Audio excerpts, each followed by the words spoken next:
Good morning class seventh. ये आपकी दूसरी वीडियो है पार्ट 11 की। लास्ट वीडियो में हमने पढ़ा कि कोणार्क मंदिर की स्थापना किसने करवाई थी और उसकी फिनिशिंग कैसे हुई थी। अब अपना पार्ट को आगे हम पढ़ते हैं। प्रवेश द्वार में दो सिंह रक्षक की तरह द्वार के दोनों ओर खड़े हैं और प्रवेश द्वार जहाँ से एंट्री होती है वहाँ पर दो सिंह मतलब कि दो शेर रक्षक की तरह वहाँ पर खड़े हुए हैं। प्रत्येक सिंह के नीचे एक एक हाथी है तथा हाथियों के नीचे एक एक व्यक्ति, और उन सिंहों के नीचे एक एक हाथी है और उनके नीचे एक एक व्यक्ति। वहीं से ऊपर जाती हैं सीढ़ियां द्वारा मैं सबको ऊपर आने का आमंत्रण देता हूँ।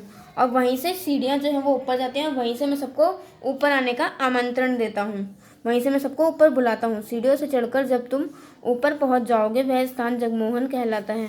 जब तुम सीढ़ियों से चढ़कर ऊपर आ जाओगे तो वो वाला स्थान क्या कहलाता है? जगमोहन कहलाता है।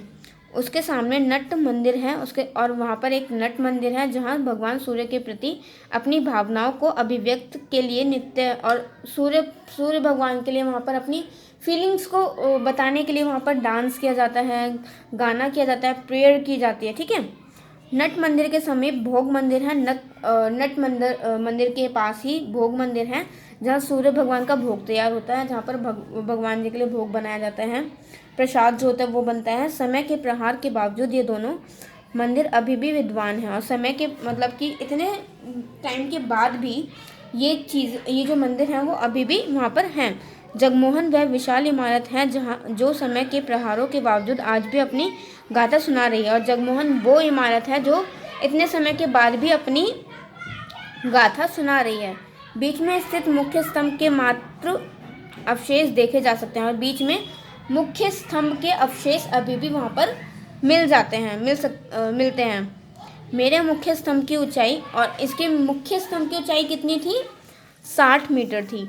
इतनी ऊंचाई वाला भारत में कोई अन्य मंदिर बना ही नहीं और इतनी ऊंचाई का कोई मंदिर इंडिया के अंदर बना ही नहीं है। मेरी कीर्ति स्तंभ के ढह जाने के कई कारण कहे जाते हैं और जो हमारा स्तंभ मतलब कि जो इनका विशाल स्तंभ था उसके ढह जाने के बहुत सारे कारण बताए जाते हैं।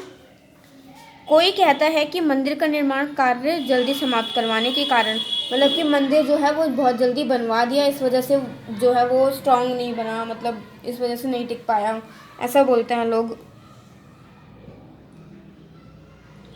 उसमें कमियां रह गई थी, इस वजह से नहीं बन पाया। जबकि एक कीम दंडी के अनुसार मेरा मुख्य स्तंभ की ऊपरी भाग एक शक्तिशाली चुंबक लगाई हुई थी और जबकि उनकी जो ऊपरी स्तंभ था उसमें जो एक चुंबक लगाई हुई थी जिसकी वजह से वो ढह ही नहीं सकता था, मतलब गिर नहीं सकता था। इसके कारण समुद्र में चलने वाले जलपोत उसकी दिशा में खींचकर किनारों से टकराकर नष्ट हो जाते हैं और इसकी वजह से जो पानी जो होता है उसकी जो वेव्स आती हैं ज़्यादा बड़ी बड़ी वो भी उससे टकराकर नष्ट हो जाती थी।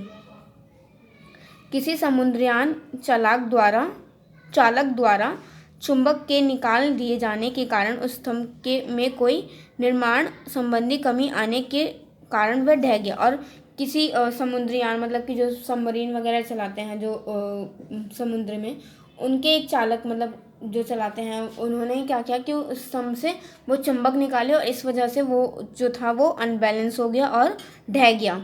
मेरे मुख्य स्तंभ के ध्वस्त अवशेषों को संग्रहालय में रखा गया है और जो इनका अवशेष है जो इसके स्तंभ के उनको म्यूजियम्स में रखा गया है, म्यूजियम में रखा हुआ है। आज भी मेरी एक एक ईंट और मेरा हर पत्थर अपनी उत्कृष्ट कला की छाप दूसरों पर छोड़ता है। आज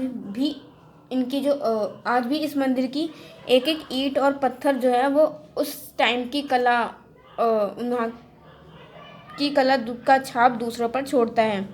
मेरी इमारत का हर भाग सौंदर्य का अद्भुत उदाहरण है। मेरा जो इनकी जो इस मंदिर की जो बिल्डिंग है उसका हर पार्ट बहुत खूबसूरत है।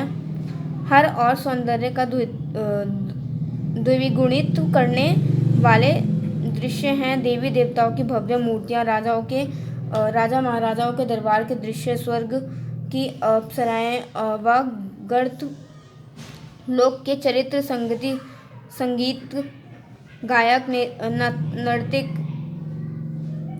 नृत्यज्ञाएं, साजिंदे, प्रेम प्रेमिका, इन सब की मूर्तियाँ जो है वहाँ पर अभी भी हैं, ठीक है। और इनकी जो बात है वो बिल्कुल अलग है, बहुत खूबसूरत मंदिर था जब बना।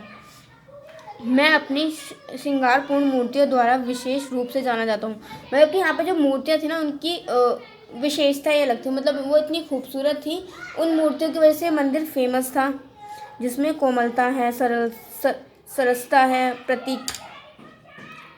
प्रतीकात्मक भाव, सौंदर्य भूति है, मतलब कि बहुत सुंदर है, ठीक है।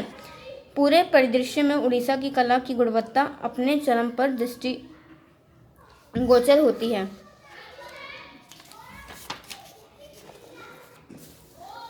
यहाँ सूर्य की 3 मूर्तियाँ इस प्रकार रखी हुई हैं। यहाँ पे सूर्य की 3 मूर्तियाँ रखी हुई हैं और एक पर प्रातःकालीन प्रकाश, दूसरी पर दोपहर के सूर्य की किरणें और तीसरे पर सूर्यास्त की रोशनी पड़ती है। मतलब 3 मूर्ति रखी हुई है सूरज की, जिस पहली पर क्या है सुबह सुबह की रोशनी पड़ती है, दूसरी पर दोपहर में जो सूर्य की किरणें निकलती है उसकी किरणें पड़ती हैं, और तीसरी पर क्या होता है जब सूर्य ढलता है तो उसकी रोशनी जो है वो पड़ती है।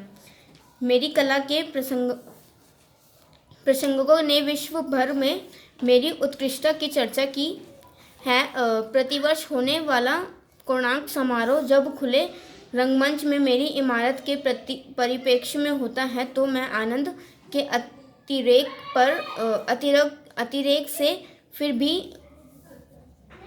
अतिरेक से आंसू बहाने लगता हूँ। राष्ट्रीय स्मारक नीति के रूप में मुझे घोषित किए जाने से मैं अत्यंत गौरवान्वित हूँ और महाकवि टैगोर के शब्दों की मौन प्रतिध्वनि करता हूँ जब उन्हें मात्र मेरे भग्नावशेषों के लिए यह उक्ति की थी। उन्होंने क्या बोला था रविंद्रनाथ टैगोर ने, इन पत्थरों की भाषा मनुष्य की भाषा को कहीं पीछे छोड़ देते हैं। मतलब कि इन पत्थरों की, मतलब कि जो उसके पत्थर जो बोलते हैं, उसकी जो बातें, मतलब लाइक उसको देखते ही ऐसा लगता है कि उस टाइम पर कितने खूबसूरत उन्होंने बनाया हुआ, इतना बारीक काम किया हुआ उस पर, और देखते ही बहुत अट्रैक्शन होती है उस चीज़ को देख कर। तो फिर वो जो टैगोर थे उन्होंने ये बोला कि इन पत्थरों की भाषा मनुष्य की भाषा को बहुत पीछे छोड़ देगी। मतलब जो हम बोलकर नहीं समझा सकते वो इन पत्थरों के द्वारा समझाया जा सकता है। ठीक है क्लास, आपका चैप्टर यहाँ पे फिनिश होता है।